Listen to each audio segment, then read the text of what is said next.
Thank you, Mr. President. Order. My question without notice is to the Minister for Communications, Senator Fifield.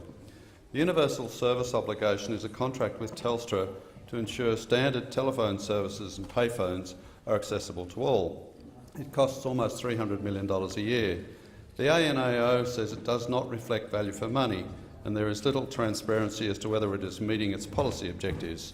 It said neither ACMA nor the department verify the accuracy of performance data provided by Telstra. The Productivity Commission said the USO is anachronistic and costly and should be phased out. The Regional Telecommunications Independent Review Committee said NBN will effectively become the new USO infrastructure, but by default the USO supports the maintenance of Telstra's copper. Does the minister disagree with any of these three assessments? The Minister for Communications, Senator Fifield. Thank you, Mr. President. And I thank Senator Lionhelm for his question, his notice and for his ongoing interest in the USO. The government does share the senator's concerns about the existing USO contract, which was put in place by the previous Labor government. This is why the Coalition took immediate action on the recommendations of the 2015 Regional Telecommunications Review by tasking the Productivity Commission to conduct an inquiry into the USO. The government tabled the PC's report on the 19th of June. I said at the time that a major review of the USO was long overdue to ensure that significant taxpayer investment is achieving value for money and are providing appropriate customer protections. The PC report found that the USO is anachronistic and costly and should be replaced by a new framework to reflect changing policy, market and technological realities. The report also said that the arrangements put in place by the previous Labor government suffer from a lack of transparency and accountability, which makes the continuation of current arrangements difficult to justify. The Audit Office was equally critical of the contract, saying that it became the means through which the former government was able to deliver sufficient financial benefit to Telstra to ultimately secure its involvement in the rollout of the national broadband network. However, despite the contract's flaws, the USO does continue to ensure that every Australian can access a standard telephone service, regardless of where they live. This is an important protection for regional Australians. The government is taking a belt and braces approach to protecting the needs of people in regional Australia.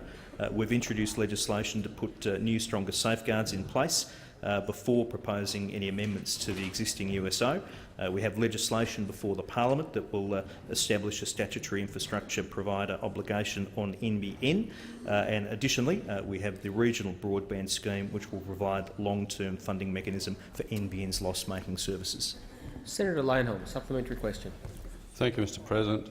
Minister, if you exercised your option to wind back the USO funding, it could go towards improved mobile services for people in regional and rural Australia via the Black Spot program, including a service for Hargraves, the location of my farm. Why is Hargraves still without a mobile service while money continues to be spent on the USO? Don't you want me to be able to give you a call on the way to my farm? Senator Fifield. Mr. President, like all colleagues in this place, I always eagerly anticipate and look forward to calls from Senator Lionhelm on his way to the farm or anywhere else for that matter. And I'm very pleased to advise colleagues that under round 2 of our mobile black spot program, a new mobile tower will deliver coverage to Hargraves. This will benefit the Hargraves village and the surrounding community. Planning for the tower has already been completed. Telstra is currently obtaining relevant development approvals. New tower is expected to be on air in the second quarter of 2018. Additionally, another tower funded under round 1 of the program at Windia Road, Gratai, is expected to provide an uplift in coverage along the route between Hargraves and Mudgee. Again, Telstra is currently completing the design and approvals process and expect the site to be on air in the second quarter of 2018.